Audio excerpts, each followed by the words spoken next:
What's up, tribe? How you guys doing? Go ahead and hit that subscribe button, and I hope you like this video. This is Queen Sugar, season 7, the final season, episode 6. So we start this episode off. Nova is having a dream. We know that Nova sometimes have gifts that come to her through her dreams. And this one's no different. She dreams she has her parents are sitting at the kitchen table. It's the younger version of their parents, so you know it's not Glenn Thurman who played their father in the first season. But it's their their younger selves, and they're basically talking to Nova. She says, I'm trying to figure out what to do. I really miss you guys, and I'm just trying to figure this whole thing out. And her mother gives her the 4 of cards. They were playing cards, so she gives her the 4 cards, and she gives her some plants. Like, I'm sure that's significant. And she says, you know what to do. You've always known what to do. And so she took that as her parents giving her their blessings about the book, right? Now, she wakes up to her boyfriend calling her. Dominique is out of town, but, they kind of flirt, and he sends her a nice little, pic of him laying in the bed. And so he was like, send me one. And at first she was like, I ain't looking, I don't look right now. He was like, girl, you better go and send me that picture. So, they flirty. She sends him a little picture laying in the bed or whatever. Then we have Ralph Angel and Darla talking. And he's on the phone with Charlie. Come to find out, Charlie is just getting their insurance check from the mill burning down 2 years ago. And, Darla was like, how are people supposed to rebuild their lives when these insurance companies purposefully slow walk these types of situations? Like, if your sister wasn't in the situation that she's in, if that was her only livelihood, like, where would she be 2 years later? And so she's talking about selling the mill. She's definitely not interested in rebuilding and reopening another mill. But Darla says, listen, we've come up short ever since we lost the land that, the lady lost. The co-op is kind of in trouble. She said, we really can't afford to lose any more farmers. She said, but what if we could get Charlie to donate the mill to the co-op? And he was like, well, who would run the mill? And she was like, we would. And he, Ralph Angel was like, listen, I don't know if we ready for that. Like, I don't know if we can handle running the mill. And he said, no, actually, we just need the land. We need the land on our books because that would give us the capital that we need. And we can always hold on to it for future. Like, it's worth a lot of money, and we don't have to rebuild it now. We don't even have to make it a mill, but we'll have it as part of the co-op that we can always go to later and use it for whatever we might need to use it for future reference. But in the meantime, it's going to make us look a lot better on paper. And he was like, you know what? That is a really good idea. I'll talk to Charlie about it. And I said, Darla keep coming up with these really great ideas, right? So then we see Michael wake up. It's the next day, and he is full of regrets, honey. He's trying to take that picture down, and they won't let him because the bidding has already started. And baby, the bidding is already up to like $40,000, $50,000. But he cannot take it down. So Nova calls him, and she's like, where are you? Like, you were supposed to be at my house an hour ago. You're supposed to be picking up the catfish because she's having a big family meeting to tell them about the movie opportunity and get their okay about the movie. Micah is like in a daze because it's setting in what he did, and he can't undo it. And so he's really sitting there like, oh my goodness, oh my goodness, oh my goodness. Now, over to Aunt Vi's house, Hollywood then got happy with these kids running around his house. And Aunt Vi got to pull him aside and tell him, listen, Hollywood, like, I know you loving having the boys around and y'all rebuilding carburetors and getting the boat together and all of that. But you got to remember, number one, we haven't even been approved yet to be foster parents. And number two, it's not permanent. Like, these are not our kids.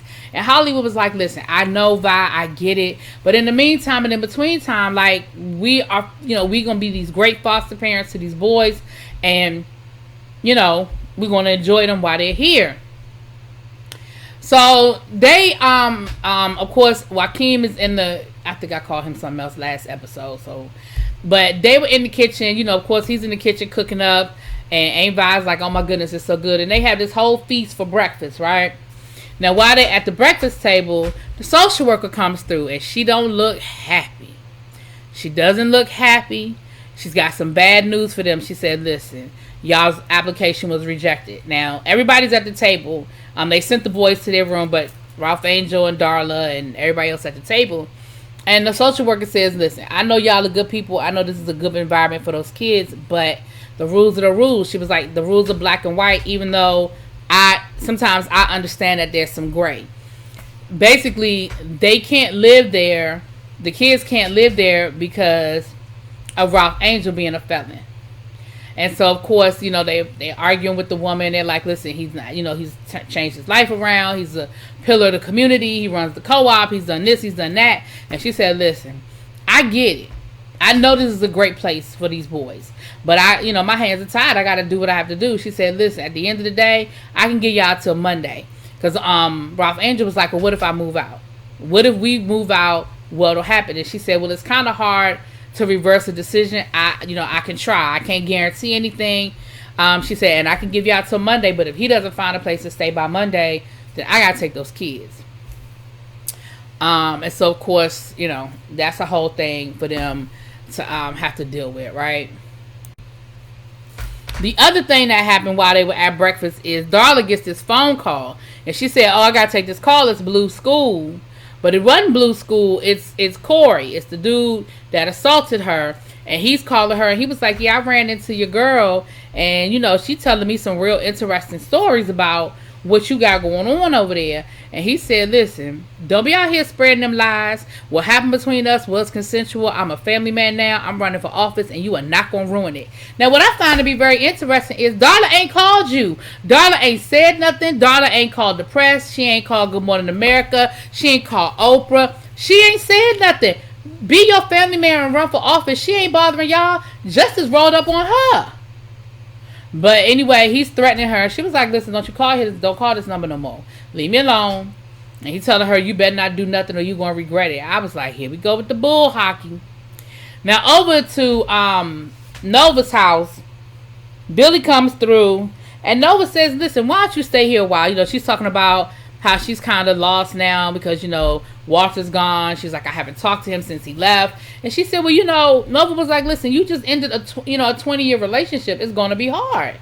She said, why don't you move in here with me? Dominique's gone. I'm in this house by myself. And Billy was like, you know what? That's not a bad idea because, I'm happy for my dad and all, but him and Sandy need their space because, of course, they run around the house in their bathrobes and stuff, okay. Micah gets over to Nova's house and he's off, and she could tell he's off. And he was like, well, I'm just trying to change the game of the NFT. I'm trying to reclaim moments that are mine. I'm trying to, figure this all out. And she was like, yeah, she's nervous about the book. And Micah tells her, listen, I think it's cool. I think it's a great thing, a great opportunity. And so she was like, well, what you got going on with the NFT? And she was, like I said, he's explaining to her what he's trying to do. He's just trying to make himself feel better about that damn picture. Because I don't even know what you're talking about, Micah. Reclaiming. What you reclaiming, Micah? What are you reclaiming, Micah?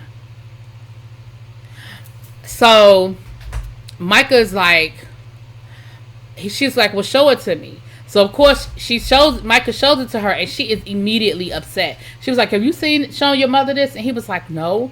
She said, like, you need to take that down now. And he was like, well, you know what? She was like, that's not your moment to reclaim. That is your mother. And he was like, well, I was there too. He said, how is this any different than your book? And I appreciate the fact that she was able to explain how it's different. She said, listen, this is your mother's worst day, and you expose you're doing this in the middle of her campaign. Like, you need to take that down. And of course, Nova and Micah have had a great relationship, and usually Nova got Micah's back, even if he's sometimes making a bad decision. So I think it should come up even more that Nova is responding the way she's responded. And once again, he tried to get the picture down. It will not come down. So he ends up calling the dude, and he's like, listen, I need you to take the picture down. He was like, Mike, I can't do that. He said, they bidding on that picture. I can't take a picture down that people are actively bidding on.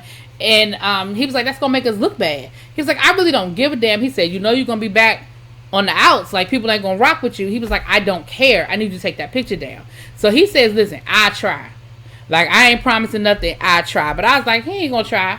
At that point, the bidding was up to almost $100,000. He ain't gonna take that damn picture down.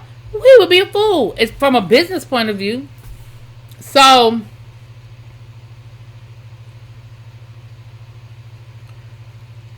they're at Nova's house, and everybody's there. And actually, this is when Charlie gets the phone call. But either way, I mean not Charlie, Darla. But either way, Darla got that phone call. Now, once she comes off that phone call, of course, she's upset. She's already feeling some kind of way. She's worried about what's happening. And that's when Nova starts talking to them about the movie. And Aunt Vi's reaction at first was like, oh my goodness, like that movie did a lot. Like that movie exposed a whole lot of stuff. And it stirred up some feelings. She said, but the flip side is it was stuff, some of that stuff that came out needed to come out. You know, some healing needed to take place. So, you know, she was like, I'm kind of here for it. She was like, yeah, Oprah wants to play you. She was like, Oprah. And of course, that's all it took. The whole family, they get to talking and laughing and joking about who should play who. And Nova shows them how much they want to pay her. And she said, listen, we can split it amongst everybody. Like, I ain't going to keep this money. We're going to split it evenly, you know, amongst myself, you, and my brother and sister. And, you know, that's what we're going to do. So, of course, everybody's excited. They see how much the money is. And baby Darla is like, no. Darla was like, I said no. And they all looking at her. And she's like, I said no. And she, like, runs off. And Ralph Angel is getting ready to go after her. But Aunt Vi was like, Nova, you go. So Nova goes to talk to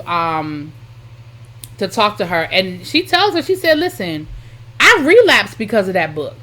Like, you told the whole world my story. And you think that I'm now interested in seeing some actors play out my assault, and that it be streaming in people's living rooms all over the world? Like, that's what you think I want? She was like, I said no. I said, ooh. But when Nova talked back to her publisher was like, listen, they're agreeable. They're okay with taking characters out. They're okay with taking some stories out and taking some characters out. And Nova was like, but all of the stories are intertwined. She said, listen, you let Hollywood do Hollywood's thing. I can stall this a little bit longer, but I'm telling you now, you need to figure this out like yesterday. And you really need to go ahead and do it, because this is a once-in-a-lifetime offer, okay? So they end up going home that night. And Aunt Vi and Hollywood are talking. You know, Hollywood was like, have you talked to Darla? She was like, nah, I'm going to let her have some time and some space to, you know, handle what she needs to handle. He said, well, what about these kids? Now, while they're having this conversation about the boys, Joaquin is outside listening. And, you know, Aunt Vi was like, I don't know what we're going to do. And Hollywood was like, well, what if, you know, Ralph Angel can't find a place? And she was like, I don't know. You know, I can't put Ralph Angel out. That's my family. And Joaquin, as soon as he heard that, Joaquin left. He didn't hear the rest of the conversation. He just heard that basically he felt like Aunt Vi was going to choose Ralph Angel over them, and that they would go into the system and they would be separated and all that stuff. So, but the conversation continues, and Hollywood was like, well, let me rewind a little bit. They had already started looking at places, and Ralph Angel was like, everywhere I go, I'm getting turned down because I have a record. And Hollywood told him, listen, be honest with people, be upfront, and somebody's going to give you a chance, right? So, and the reason why I bought it, because that's important. So Hollywood was like, listen, what if I get a place for them and put it in my name? I know they good for it. I know they're going to pay the rent or whatever. And then that way, you know, we can keep the boys here, and we can make sure that Ralph Angel and Darla are good. And Aunt Vi was like, oh my gosh, that's a great idea. Like, I think that'll be a great idea. You know, we can keep the boys. So Joaquin didn't hear all that about how they came up with a plan to keep the boys.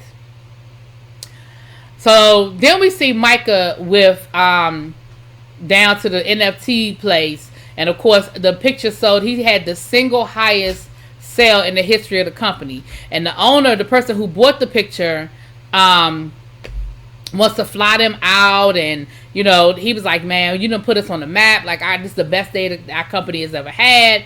And of course, he's the man now, and he feeling it, right? He feeling it.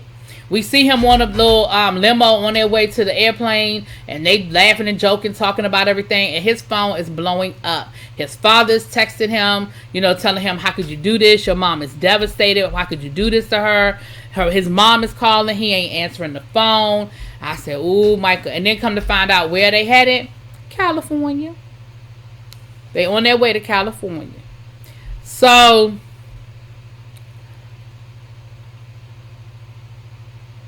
we see Darla and Ralph Angel looking at a house.